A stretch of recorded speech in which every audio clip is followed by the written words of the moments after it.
What's up, everyone? Not Too Dead here. Just wanted to put some of these together. As the title says, let's make some handcuffs. This is a design by Papa Yankee, I believe is the name. It's a 3D printed design, and GSL had gotten permission to go ahead and print them and sell them to our club members and whatnot. So I ordered a couple sets. He was able to do them in the cool red, white, and blue. Little hinged model. So I figured I'd go ahead and show you guys how to put them set together, just in case you were wondering, or what it looks like inside. It's very similar to the standard insides or function or working of a handcuff. You see here a couple cutaways, or this one's a colored one, so it kind of indicates a little better. You can see the spring, so when you set it, that will slide over. Boom, and that is set right now, so when you would go in and unlock it, go down, you can see that mechanism, little spring there, pop over, double lock set, and you could go up here, pull that paw down, and open them up. I'll show you it in the colored version, it's a little easier. This is a Chicago, that's a Peerless one, so a couple different ones. So right there is how you would initially open it, but that double lock set, so you got to spin it around, hit that bar, boom, you're going to remove the double lock. Now the cuff could move again, and you come over here, pulls that down, and opens. So we're going to make a 3D version of that. All right, let's get those out of there. Just wanted to kind of show you that. And he went ahead and printed the internals in red, which is really cool. And if you don't know who GSL, go check him out. He has a YouTube channel, and it does all kinds of 3D printed stuff, lock picker, handcuffs, things like that. So, cool channel and a cool guy to follow. So he's added some of his lock tags, shackle tags or whatnot for your padlock. So you could take this here, write your information on there, or put a little sticker, label, whatever.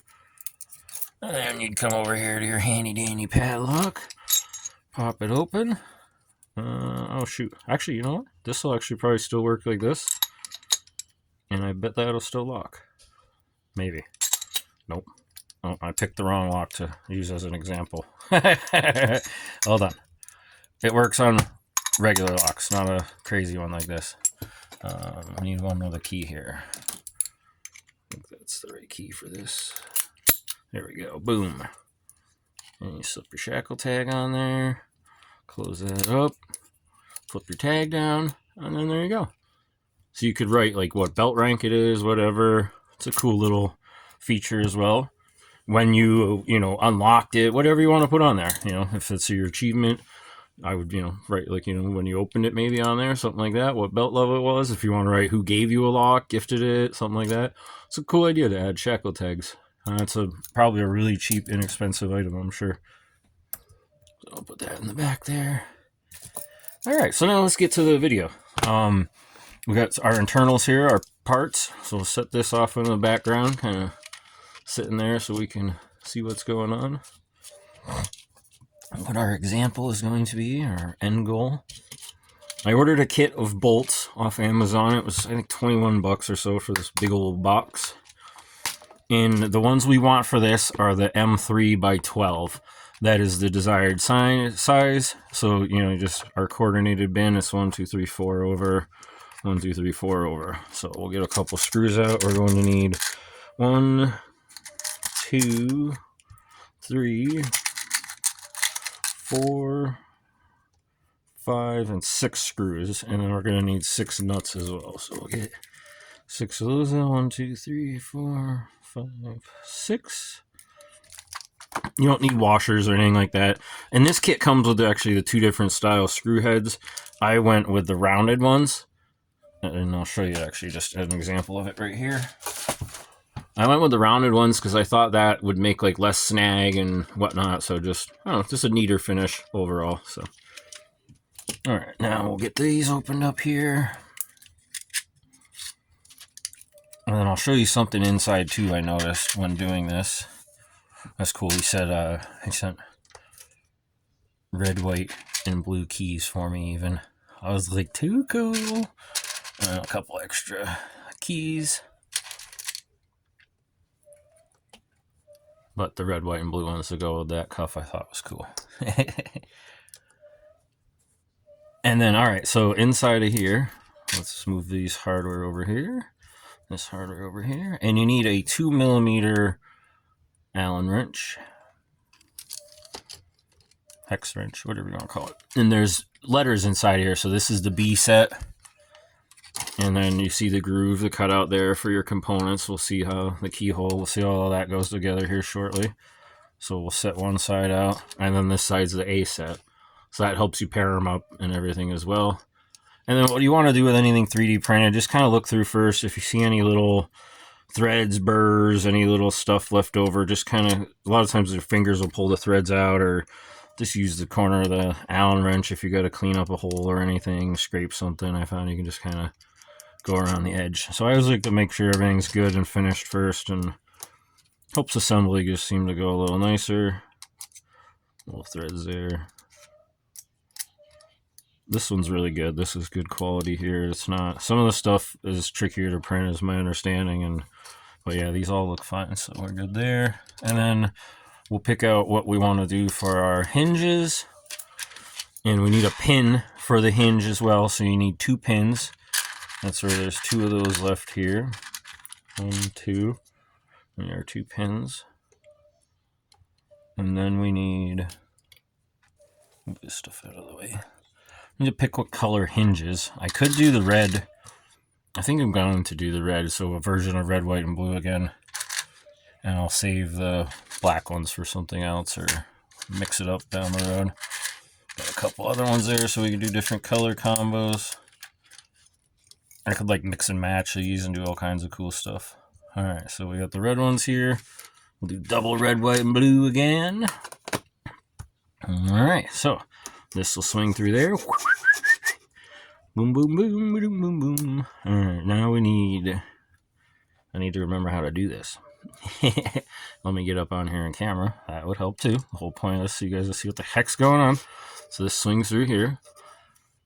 And then this is gonna engage there. Boom. So I put that piece in there. Then we got our spring. This is going to sit underneath there. If I'm not mistaken, it goes like this. Or hold on.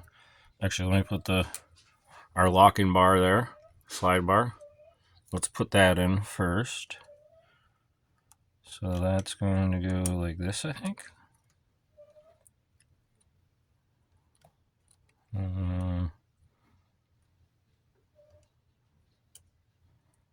Yes, okay. So that goes like that, slides in. I'll show you what that looks like. That's locking it from moving right now. When that slides back, now that'll drop down. So then we got to get our spring in there. And I'll slide this back over into the double lock position. And then our spring, that little notch facing down goes into that groove down there. So you get this in there, and it sticks behind this other little lip. So I'm going to go ahead and get that down in there. I'm going to set it down to do it, or things are going to go zinging. There we go. So that spring sits in there like that, and that's that completed. And this would slide back over, release. This comes down when the key goes in and grabs it. Then that opens. So that's one side done. I'll go ahead and button that up. Oop, don't you come up hard on my nail. Alright, we're going to get this in here with our red hinges and our pin. Sits right down in there in that groove. Just like that. So handcuffs are pretty simple. There's not a whole lot to them, as you can see. It's pretty crazy. And then we're going to find the other cover, B cover. Goes right over like this. Boom, boom. And then you can see this side's got the hex side for the nuts. This is the ones that I found that you do have to kind of clean them out a little bit, because there is a little bit of like burrs in there. So I recommend trying to get these cleaned out so that your nuts fit down in there nice and flat and flush. It doesn't, you don't gotta go crazy with it. Like, you know, like I was saying, just get it pretty good. All right, and then I like to insert the nuts down in, get them in there to start. There you go. And what I was using too before, on the other set, I had my bump hammer over here, and I just used that to kind of tap them in. Worked really great, actually. And I figured it, probably wouldn't damage it like that when it's kind of a little off center. There we go. Boom, got that in there. And we'll go up here to this one. Like I said, you don't need washers or anything because these fit right down in there.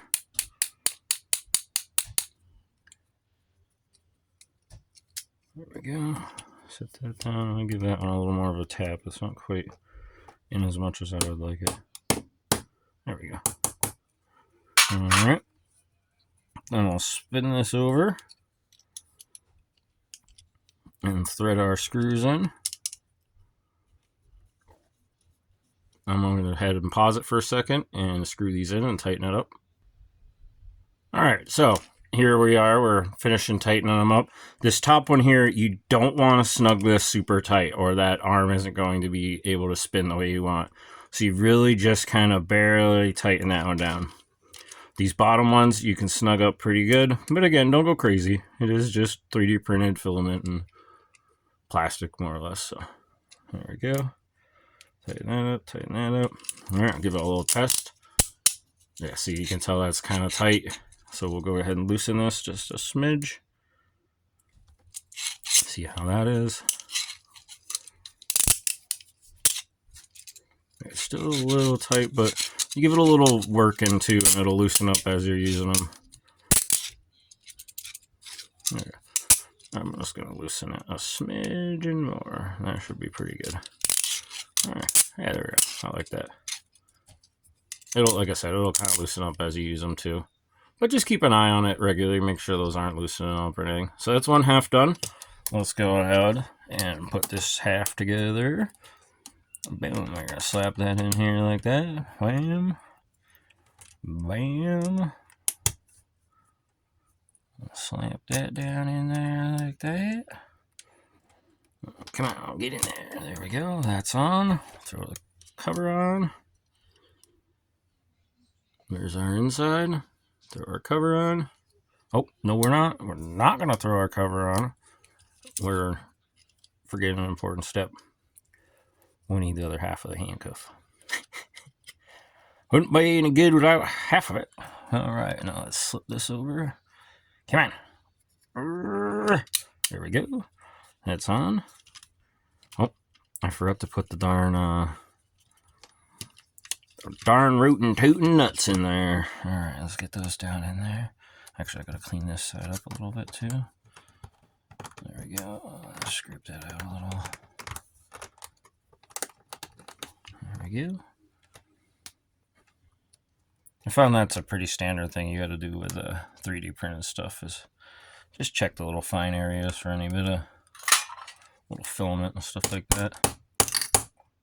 Oop, this side's not on the going as good. Hold on. I didn't have them squared up apparently. There we go. There, that one's in a little better.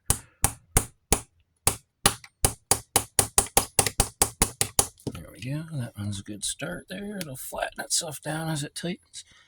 This side seems like it's a little tighter maybe. Or I just got weaker in between. Yeah, this side definitely seems a little tighter, but that's alright. Or I'm not quite squaring them in. You know what? I think I got them slightly off kilter, and that's kind of causing that. Oh, there we go. That's going down in there. Flatten that one this way. This one I gotta get flat a little. Come on.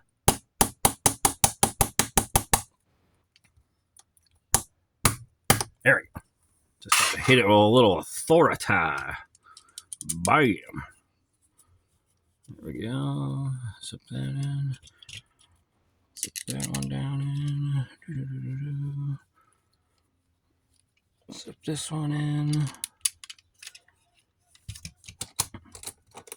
And that's essentially the assembly process for some hinged model, 3D printed. This could be fun for if you do like cosplay stuff, just learning how they work. You know, you're just curious. You kind of just generally want to know how handcuffs kind of function and what makes them go. And stuff like that. It's just kind of a neat little project. And if you're a shackleman and you're interested in something like this, definitely hit GSL up. He has permission to, like I said, sell them for members of the club and stuff like that. And then push this, spin that around, remove that double lock. I might have to try a different key. Some keys work a little better than others. I still got to kind of trim the keys a little bit. There we go. File them a little bit. Yeah, that's a little too tight up top there. So this is a little bit of a longer video. I hope you guys enjoyed that. And definitely, like I said, cool project. I loosened both of those up a little bit. So we got two different versions of the red, white, and blue. Papa Yankee style, 3D printed, hinged handcuffs, brought to you by GSL Creations. Alright, cool. Well, I'm going to go play with these now. You guys have a great day. Thanks for watching. Take care. And consider liking and subscribing if you're not.